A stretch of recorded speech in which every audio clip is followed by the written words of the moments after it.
प्रदेश के पर्यटन उद्योग के लिए अच्छी खबर है। कोरोना संक्रमण के खौफ पर पर्यटन जीत की ओर आगे बढ़ रहा है। अगस्त के महीने में प्रदेश में पर्यटकों की संख्या 55,000 से ज्यादा रही है। ऐसे में उम्मीद की जा रही है कि नए पर्यटन सत्र में इस संख्या में और भी ज्यादा इजाफा होगा।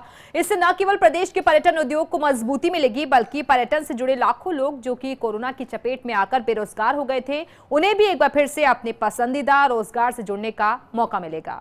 ये रिपोर्ट देखिए।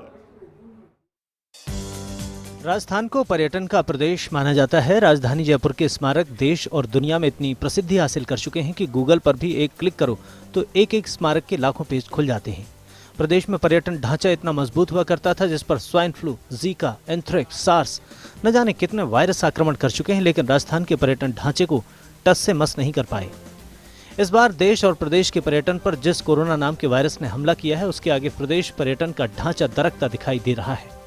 कोरोना संकट के चलते प्रदेश में 18 मार्च को सभी पर्यटन स्थल, जिनमें monument, museum, national park, biological park, safari सभी को बंद कर दिया गया था।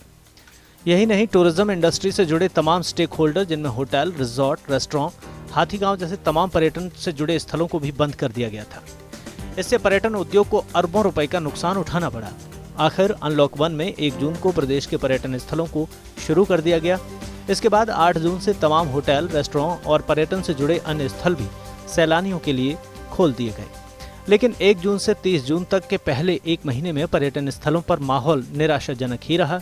राजधानी के कुल 8 स्मारक और संग्रहालयों पर 1 महीने में महज 5,269 पर्यटक पहुंचे, जबकि राजधानी के बाहर के प्रदेश के मॉन्यूमेंट और म्यूजियम, जिनकी संख्या 24 है, उन पर महज 3,537 पर्यटक ही 1 महीने में पहुंचे। लेकिन पर्यटन को खुशखबरी दी मानसून में आई झमाझम बारिश ने। मानसून आते ही पर्यटकों की संख्या में इजाफा होने लगा।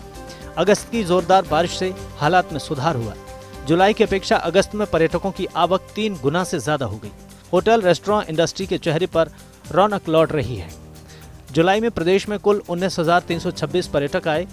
12,665 राजधानी के पर्यटन स्थलों पर पहुंचे। 6,661 ने प्रदेश के अन्य पर्यटन स्थलों का दौरा किया। अगस्त में जयपुर के पर्यटन स्थलों पर 42,600 पर्यटक पहुंचे। अन्य पर्यटन स्थलों पर यह संख्या 13,093 पहुंची। राजधानी में अगस्त में सबसे ज्यादा पर्यटक नाहरगढ़ और विश्व विरासत में शुमार आमेर में पहुंचे। आमेर में पर्यटकों की संख्या 15,000 रही, जबकि नाहरगढ़ में यह आंकड़ा 17,000 से ज्यादा के स्तर पर रहा। राजधानी के बाहर सबसे ज्यादा पर्यटक अलवर, गागरोन किला और चित्तौड़ में रहे। प्रदेश में पर्यटन उद्योग से प्रत्यक्ष और परोक्ष रूप से 10 लाख से ज्यादा लोग जुड़े हुए हैं, जिनमें छोटे छोटे वेंडर, हॉकर से लेकर गाइड, महावत, लोक कलाकार और बड़े स्तर पर होटल, रिजॉर्ट संचालक शामिल हैं। कोरोना संक्रमण का इन सभी पर बुरा असर हुआ। अब मुख्यमंत्री अशोक गहलोत के निर्देश के बाद प्रदेश के पर्यटन के प्रमुख सचिव आलोक गुप्ता समेत तमाम अधिकारी इस प्रयास में जुटे हैं कि प्रदेश में सुरक्षित और स्वस्थ माहौल तैयार कर पर्यटन को वापस मुख्य धारा में लाया जाए। सभी की कोशिश है कि 1 सितंबर से शुरू हुए पर्यटन सत्र में प्रदेश में इस तरह का माहौल बनाया जाए, जिससे घरेलू पर्यटक ज्यादा से ज्यादा संख्या में राजस्थान आए। फर्स्ट इंडिया न्यूज के लिए निर्मल तिवारी की रिपोर्ट।